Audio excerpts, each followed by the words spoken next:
BJP केंद्रीय चुनाव समिति की बैठक 29 फरवरी को हो सकती है, ऐसी संभावनाएं हैं। और यहां पर आपको बता दें, लोकसभा चुनाव के लिए बीजेपी की 90 से 100 उम्मीदवारों की पहली सूची इस दौरान आ सकती है। पहली सूची में प्रधानमंत्री मोदी, गृह मंत्री अमित शाह समेत कई आला नेताओं के नाम संभव है इस लिस्ट में आए। और आपको ये भी बता दें कि 2019 में जो कुछ सीटें हार गई थी उस पर भी नाम यहां पर घोषित हो सकते हैं पहली सीट पर।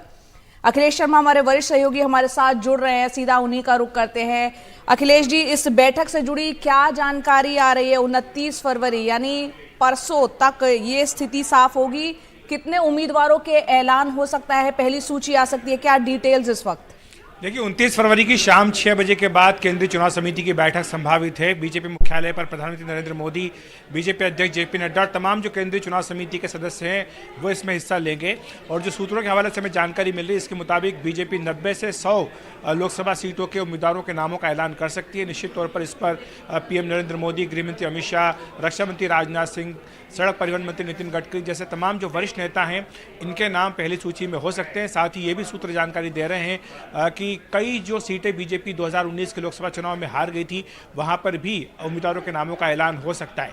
इसमें कई जो मौजूदा सांसद हैं उनके टिकट भी काटे जा सकते हैं।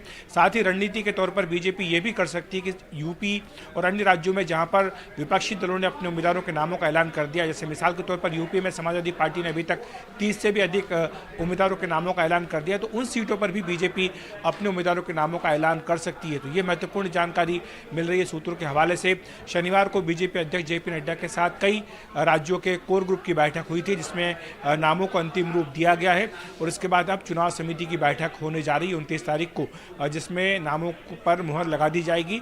ये बीजेपी की नई रणनीति है। हमने विधानसभा चुनाव में भी देखा था कि विधानसभा चुनाव के तारीखों के ऐलान से पहले ही बीजेपी ने अपने उम्मीदवारों के नामों का ऐलान करना शुरू कर दिया था। और लोकसभा चुनाव में बीजेपी अब यही रणनीति अपनाने जा रही है। और पार्टी की दलील ये है कि इससे वो उम्मीदवारों को समय मिल पाएगा जहां पर कि बीजेपी की सीटें कमजोर हैं। 160 सीटें ऐसी है जहां पर कि बीजेपी ने चिन्हित की हैं और लगातार पिछले 2 साल से वहां पर काम किया जा रहा है ताकि वहां पर बीजेपी अपना झंडा जो है फहरा सके, जीत सके। और यही रणनीति के तहत अब कोशिश की जा रही है कि नाम जितने जल्दी हो सके घोषित कर दिए जाए। जी अखिलेश जी, ये जो आप बता रहे हैं कि 90 से 100 उम्मीदवारों की सूची पहली आ सकती है, यानी उन राज्यों को इसमें तवज्जो पहली लिस्ट जारी करने में दी जाएगी, ऐसा माना जा रहा है, जिसमें कि उत्तर प्रदेश, क्योंकि 80 सांसद यहां से चुनकर आते हैं लोकसभा के, महाराष्ट्र और पश्चिम बंगाल और तमिलनाडु, तो ये मान लिया जाए कि पूरा फोकस है, एक आइडेंटिफाई कर लिया गया है। और आप बता रहे जैसे कि 160 सीटें ऐसी है जिस पर ज्यादा और तवज्जो दी गई है। निश्चित तौर पर जो अभी हमें जानकारी मिली उसके मुताबिक उत्तर प्रदेश, महाराष्ट्र, पश्चिम बंगाल, तमिलनाडु, इन राज्यों के नामों का ऐलान हो सकता है। छत्तीसगढ़, तेलंगाना, इन राज्यों के भी कोर ग्रुप के नेताओं की बैठक बीजेपी अध्यक्ष जेपी नड्डा के साथ हुई है।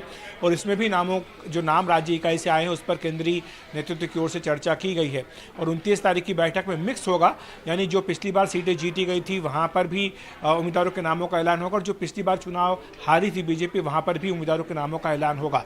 तो इस तरह से ये कोशिश होगी कि जितने जल्दी हो सके नामों का ऐलान किया जाए, ताकि हारी हुई सीटों पर या कमज़ोर सीटों पर जो उम्मीदवार घोषित किए जा रहे हैं उनको तैयारी करने का पर्याप्त समय मिल सके।